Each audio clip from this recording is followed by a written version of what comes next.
आज हम आपको बताने जा रहे हैं बल तथा गति के नियम, जिसे इंग्लिश में बोलते हैं force and law of motion.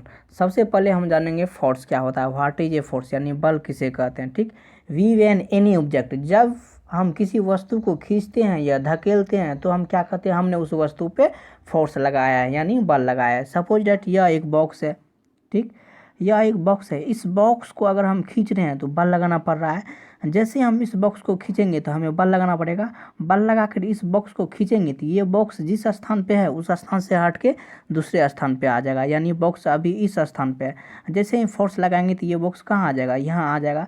तो हमें क्या पता चला, जैसे हम इस पे फोर्स अप्लाई करते हैं यानी बल लगाते हैं तो ये अपना स्थान परिवर्तन कर लेता है, यानी यह जिस स्थान पे है उस स्थान से हट के दूसरे स्थान पे आ जाता है। उसी प्रकार जैसे ये व्यक्ति इस बॉक्स को धक्का दे रहा है यानी धकेल रहा है, तो ये बॉक्स अभी इस स्थान पे है। जैसे ही इस पे फोर्स अप्लाई करेगा तो ये हट के कहाँ आ जाएगा, यहाँ आ जाएगा, इस जगह पे आ जाएगा। तो यानी हम क्या देख रहे हैं, बल लगाते हैं किसी भी ऑब्जेक्ट पे, किसी भी वस्तु पे, तो वो वस्तु जिस स्थान पे होता है उस स्थान से हट के दूसरे स्थान पे आ जाता है। ये वस्तु अभी इस स्थान पे है, जैसे हम इस पे फोर्स लगाएंगे तो ये कहाँ से, यहाँ से हट करके इस स्थान पे आ जाएगा। तो फोर्स का मतलब हुआ कि अगर हम किसी भी ऑब्जेक्ट पे, किसी भी वस्तु पे फोर्स अप्लाई करते हैं यानी बल लगाते हैं तो उसमें कुछ ना कुछ परिवर्तन होता है।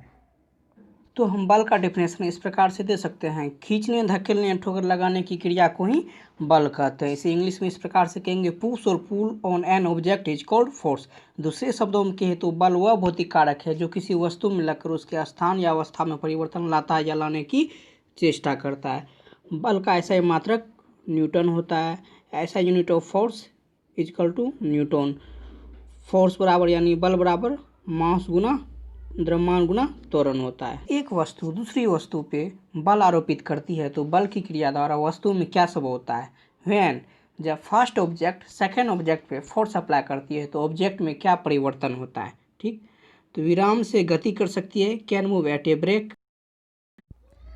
सपोज डेट ये कार अभी रेस्ट में, ये कार क्या अभी रेस्ट में। जैसे इस पे फोर्स लगाना स्टार्ट करेंगे यानी बल लगाना स्टार्ट करेंगे तो ये कार क्या आ जाएगा, यानी मोशन में आ जाएगा, यानी गति में आ जाएगा। ठीक, कोई भी वस्तु अगर विराम अवस्था में हो तो जैसे ही उस पर फोर्स लगाना स्टार्ट करते यानी बल लगाना स्टार्ट करते तो वो ऑब्जेक्ट जिस अवस्था में है उस अवस्था को छोड़ करके दूसरी अवस्था में आ जाता है, यानी रेस्ट में है तो वह मोशन में आ जाएगा, मोशन में है तो वह रेस्ट में आ जाएगा। नंबर सेकेंड, गति से विराम में आ सकती है, may stop at a speed. Suppose that ये बॉल अभी मोशन में है, ये बॉल क्या अभी मोशन में है। जैसे ही इस गोलकीपर के पास आएगा, यहाँ आएगा, तो ये गोलकीपर क्या करेगा, अपने हाथों से बल लगाकर इसकी गति को रोक देगा। यह अभी क्या मोशन में है, जैसे ही इसके पास आएगा तो ये क्या करेगा, इसको विराम में ला देगा यानी रेस्ट में ला देगा। यानी बल लगाकर किसी वस्तु की गति को रोक भी सकते हैं। नंबर तीसरा, अपनी दिशा बदल भी सकती है, change your direction. Suppose that ये बॉल इस दिशा से गति में आ रही है और जैसे इस व्यक्ति के शरीर से टकराई थी अपनी दिशा बदल ली। क्यों बदली, क्योंकि कोई भी वस्तु अगर जिस दिशा से गति में आ रही है उसी दिशा में अगर किसी वस्तु से टकराती है तो वो रुकती नहीं बल्कि अपनी दिशा बदलकर चलती रहती है और तब तक चलती रहती है जब तक वह गति में रहती है। अतः हम कह सकते हैं कि बल या बलों का समूह किसी वस्तु पर लगकर तीन कार्य करता है। पहला कार्य, बल लगाकर किसी वस्तु की चाल को बदल सकते हैं, force him to change to move an object. तीसरा, बल लगाकर किसी वस्तु की आकृति को बदल सकते हैं, force him to change the shape of an object. तीसरा, बल लगाकर किसी वस्तु की दिशा को बदल सकते हैं, force him to change the direction of motion of an object. तो सबसे पहले हम लोग जानते हैं पहला, यानी बल लगाकर किसी वस्तु की चाल को कैसे बदलते हैं। सपोज डेट यह व्यक्ति साइकिल चला रहा है और यह व्यक्ति अगर धीरे धीरे बल लगाकर इस पैडल को घुमाता है तो साइकिल की स्पीड भी धीरे धीरे से आगे बढ़ेगी। ठीक, जैसे ही यह व्यक्ति और ज़्यादा बल लगाकर पैडल को घुमाता है, इस पैडल को क्या, इस पैडल पे और ज़्यादा बल लगाएगा तो साइकिल की स्पीड भी और तेज़ी से आगे बढ़ेगी। यानी जितनी जोर से बल लगाएगा साइकिल की पैडल पर तो उतनी तेज़ी से साइकिल की स्पीड आगे बढ़ेगी। इससे क्या पता चला, यानी बल लगाकर किसी भी वस्तु की स्पीड को हम लोग बदल सकते हैं। It's okay. अब जानेंगे हम लोग कार्य नंबर दूसरा, यानी बल लगाकर किसी वस्तु की आकृति को बदल सकते हैं, force him to change the shape of an object. यानी बल लगाकर किसी वस्तु की आकृति को कैसे बदलते हैं, तो आइए हम लोग जानते हैं। मेरे सामने एक गोलाकार रबर का बॉल रखा हुआ है। सपोज डेट क्या है, एक रबर का बॉल है। ठीक। इस बॉल पे अगर हम दोनों साइड से फोर्स अप्लाई करेंगे, यानी इस साइड से भी फोर्स अप्लाई करें और इस साइड से भी फोर्स अप्लाई करें, तो इसकी जो आकृति है यानी इसका जो शेप है और साइज है वो चेंज हो जाएगा। यानी लेफ्ट साइड से भी अगर हम इस बॉल पे फोर्स अप्लाई करें और राइट साइड से भी इस बॉल पे फोर्स अप्लाई करेंगे तो इसकी आकृति और इसका जो आकार है वो चेंज हो जाएगा। तो फिगर 2 में देख रहे हैं, जैसे ही हमने इस पर फोर्स अप्लाई किया दोनों साइड से, यानी दोनों साइड से इसको दबाया, यानी बल लगा करके दबाया, तो इसकी जो आकृति है वो चेंज हो गई। यानी यह गोलाकार में थी, अब ये गोलाकार में दिख रही है, पूर्ण रूप से गोलाकार नहीं है। अतः हम कह सकते हैं कि बल लगाकर किसी भी वस्तु की आकृति।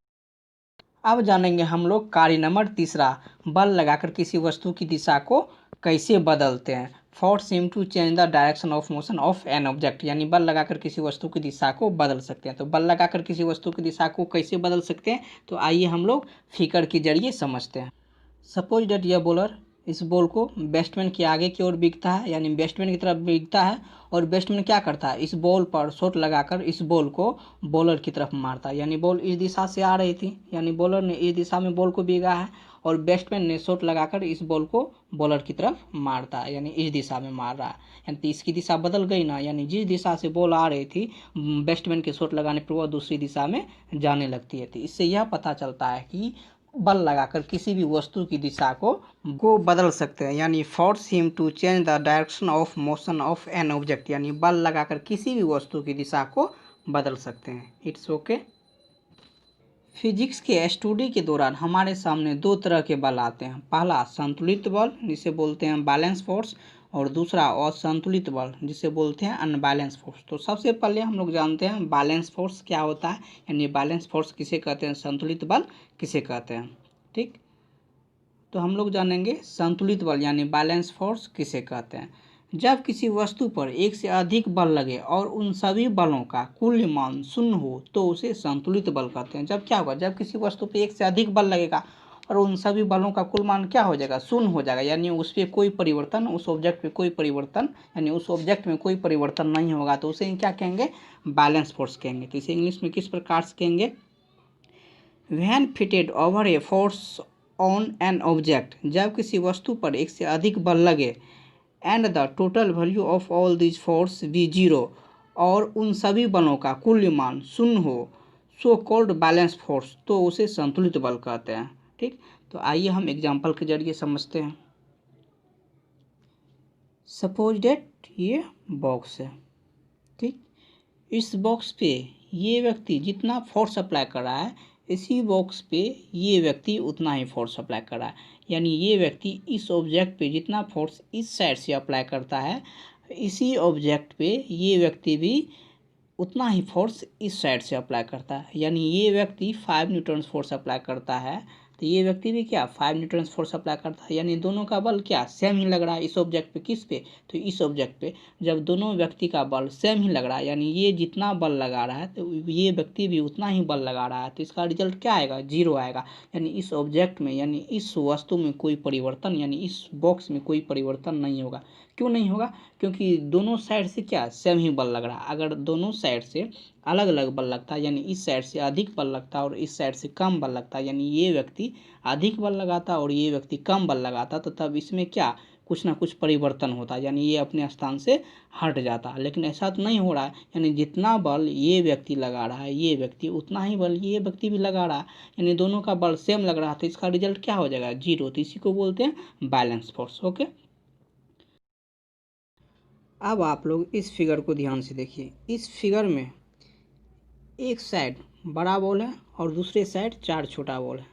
ठीक, एक बड़े बॉल का वेट, यानी इस बड़े बॉल का वेट कितना है, 5 kg है। इस बड़े बॉल का वेट 5 kg है। ठीक, और इस 4 छोटे बॉल का वेट भी कितना है, 5 kg है। इसका वेट भी कितना है, 5 kg है। ठीक, यानी इस बड़े बॉल का वेट भी 5 kg है और इस 4 छोटे बॉल का वेट भी 5 kg, यानी दोनों का वेट सेम है। दोनों का वेट क्या है, यानी इसका भी वेट 5 kg और इसका भी वेट 5 kg, यानी दोनों बॉल का वेट सेम है। 4 छोटा बॉल एक बड़े बॉल के बराबर है और एक बड़ा बॉल 4 छोटे बॉल के बराबर है, यानी दोनों का वेट सेम है। तो इसी को हम लोग क्या बोलते हैं, बैलेंस। इसी को हम लोग क्या बोलेंगे, इक्वल। यानी एक दूसरे को ये क्या कर रहा है, बैलेंस कर रहा है। यानी ये बड़ा बॉल छोटे बॉल को बैलेंस कर रहा है और ये छोटा बॉल, यानी ये छोटा बॉल इस बड़े बॉल को बैलेंस कर रहा है। यानी ये बड़ा बॉल छोटा बॉल को बैलेंस कर रहा है और ये छोटा बॉल इस बड़े बॉल को बैलेंस कर रहा है, यानी दोनों एक दूसरे को बैलेंस कर रहा है। तो इसी को हम लोग क्या बोलते हैं, बैलेंस बैलेंस यानी संतुलित बल।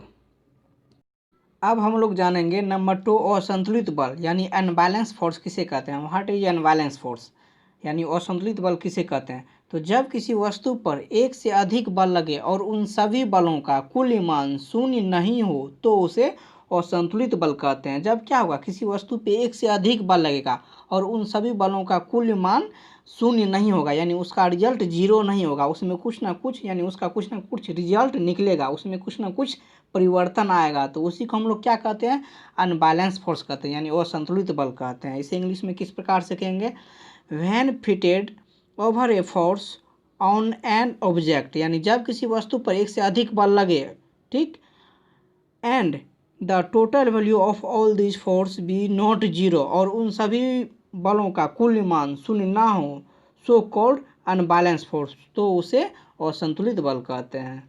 तो आइए हम लोग एग्जाम्पल के जरिए इस डिफिनेशन को समझते हैं। अब आप लोग इस फिगर को ध्यान से देखिए। इस फिगर में दो साइड से बल लगाया जा रहा है यानी राइट साइड से दो व्यक्ति बल लगा रहा है और लेफ्ट साइड से एक व्यक्ति बल लगा रहा है। तो राइट साइड से कितने व्यक्ति बल लगा रहा है, राइट साइड